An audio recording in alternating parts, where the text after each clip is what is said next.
Mudik, sebagai tradisi tahunan masyarakat Indonesia untuk pulang ke kampung halaman saat Lebaran, mengalami penurunan yang cukup besar pada tahun 2025. Berdasarkan data Kementerian Perhubungan, jumlah pemudik tahun ini diperkirakan hanya mencapai 146 juta orang, turun drastis dari 193 juta orang pada tahun 2024.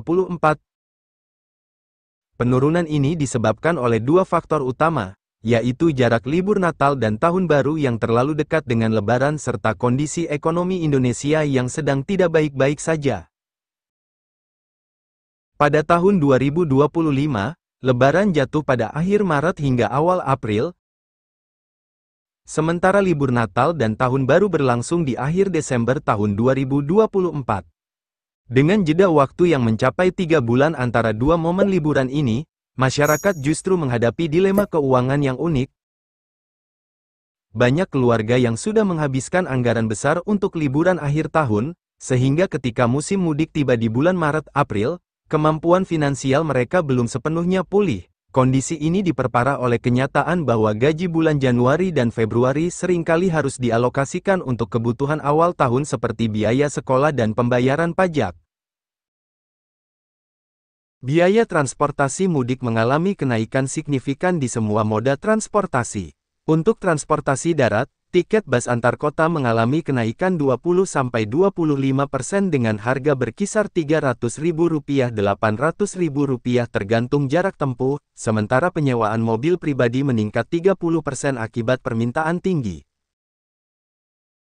Moda kereta api mengalami kenaikan paling drastis, di mana tiket kelas ekonomi naik 25%, Rp150.000–Rp400.000, dan kelas eksekutif melonjak 35%, Rp500.000, Rp1,2 juta. Untuk transportasi laut, tiket kapal penyeberangan antar pulau naik 15–20% dengan harga antara Rp200.000–Rp600.000. Sementara kapal cepat seperti Pelni mengalami kenaikan 25%. Moda udara mencatat kenaikan paling tinggi, di mana tiket pesawat rute utama seperti Jakarta-Surabaya mencapai Rp2,5 juta Rp4 juta, naik 40%, sedangkan rute sekunder seperti Jakarta-Padang berkisar Rp1,8 juta Rp3 juta, naik 35%. Kenaikan ini dipicu oleh kenaikan harga aftur sebesar 15% dan penyesuaian tarif bandara. Faktor lain yang memperburuk situasi adalah berkurangnya jumlah armada operasional. PT KAI hanya menyediakan 480 kereta mudik, turun 15% dari tahun lalu. Maskapai mengurangi frekuensi penerbangan hingga 20%. Dan operator kapal mengurangi jumlah trip sebesar 10%. Hal ini menciptakan kelangkaan tiket yang semakin mendorong kenaikan harga di pasar gelap.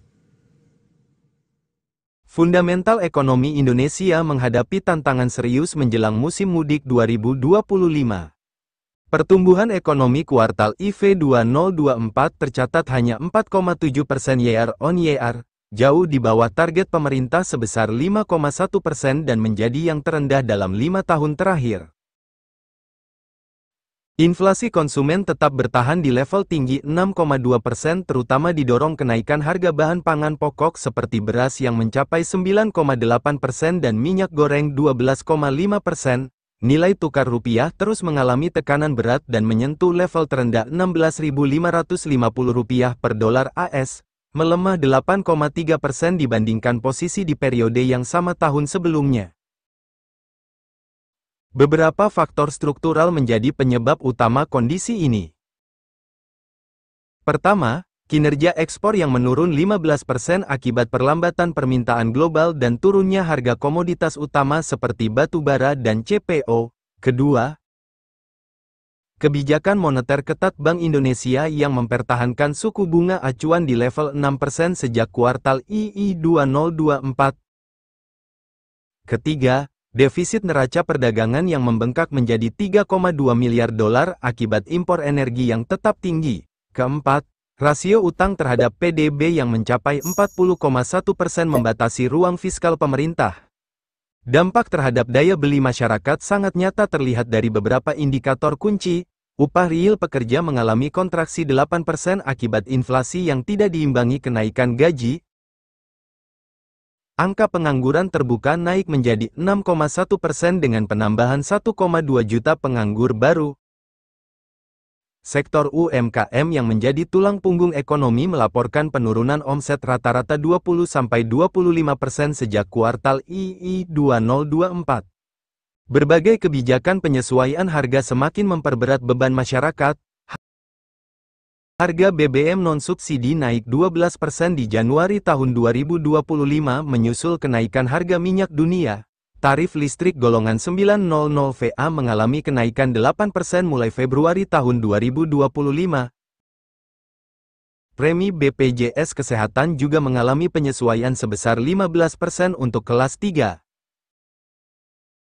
Analisis dampak terhadap tradisi mudik menunjukkan tren yang mengkhawatirkan. Survei Bank Indonesia mengungkapkan 58% keluarga kelas menengah terpaksa mengurangi anggaran mudik mereka.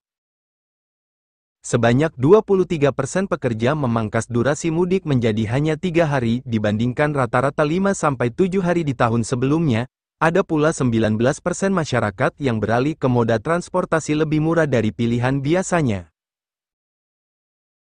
Kondisi ini berpotensi menimbulkan berbagai dampak sosial yang perlu diwaspadai. Meningkatnya tren perjalanan mudik dadakan tanpa persiapan memadai berisiko pada keselamatan perjalanan. Penggunaan kendaraan tidak layak pakai untuk menghemat biaya juga meningkatkan potensi kecelakaan. Aspek kualitas silaturahmi keluarga terancam menurun akibat keterbatasan waktu dan anggaran yang tersedia. Beberapa langkah alternatif bisa dipertimbangkan masyarakat untuk tetap melaksanakan tradisi mudik. Pemanfaatan program mudik gratis yang diselenggarakan perusahaan atau institusi swasta bisa menjadi solusi. Sistem arisan mudik yang dijalankan sejak awal tahun terbukti efektif membantu kalangan menengah bawah. Pemilihan waktu mudik alternatif di luar tanggal merah resmi juga bisa memberikan penghematan signifikan. Proyeksi jangka panjang menunjukkan bahwa tanpa perbaikan fundamental ekonomi yang komprehensif, tradisi mudik besar-besaran kemungkinan akan terus menyusut. Transformasi budaya menuju model silaturahmi yang lebih ekonomis dan praktis tampaknya akan semakin menguat di tahun-tahun mendatang. Data jumlah pemudik selama 10 tahun terakhir menunjukkan perubahan yang sangat besar. Pada tahun 2016, sekitar 20 juta orang melakukan mudik lebaran. Angka ini terus bertambah secara perlahan hingga mencapai 22 juta orang di tahun 2019. Namun, situasi berubah total ketika pandemi COVID-19 datang di tahun 2020, membuat jumlah pemudik turun drastis menjadi hanya 8,5 juta orang. Tahun 2021 masih terpengaruh pandemi dengan jumlah pemudik sekitar 9 juta orang. Baru di tahun 2022 mulai terlihat pemulihan dengan 15 juta pemudik. Tahun 2023 semakin membaik dengan 18 juta orang mudik. Dan puncaknya di tahun 2024 mencapai 193 juta orang, angka tertinggi dalam sejarah. Yang mengejutkan, tahun 2025 justru mengalami penurunan sangat besar menjadi 146 juta pemudik. Penurunan hampir 50 juta orang ini menunjukkan bahwa ada masalah baru yang lebih serius dari sekadar efek pandemi. Beberapa hal penting yang mempengaruhi perubahan ini antara lain kondisi ekonomi yang memburuk di tahun 2025 dengan inflasi tinggi dan nilai tukar rupiah yang lemah. Harga tiket transportasi yang naik drastis juga membuat banyak orang tidak mampu pulang kampung. Selain itu, perubahan gaya hidup masyarakat perkotaan yang mulai meninggalkan tradisi mudik turut berpengaruh.